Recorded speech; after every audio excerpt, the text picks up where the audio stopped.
C'est parti pour 2 minutes 30 sur la voie lyonnaise numéro 4 au nord de Lyon. On débute par la commune de Lisieux. On est sur une portion en voie verte. Le marquage n'a pas encore été effectué, ce qui va expliquer que je vais rater mon insertion sur la voie verte ici. Hop, c'est rattrapé.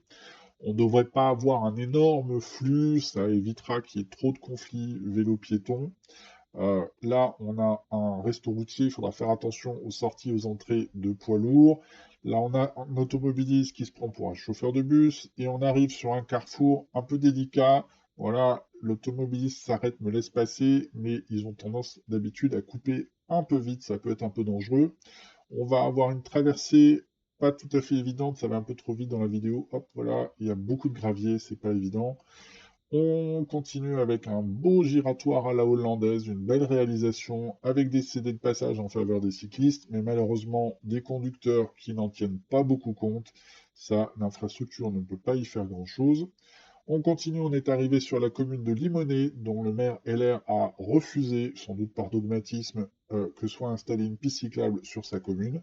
Donc, on a cet aménagement qui permet quand même d'être séparé du flux automobile. On arrive sur un giratoire qui n'a pas du tout été aménagé, ce qui fait que c'est pas adapté à tous les niveaux de cyclistes.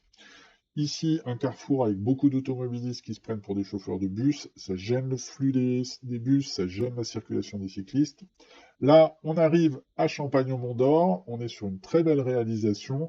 Petit défaut, les largeurs d'accès au commerce un peu trop importantes. Là, par exemple, devant le McDo, devant la boulangerie avec beaucoup de trafic automobile, la station essence, ça peut être dangereux.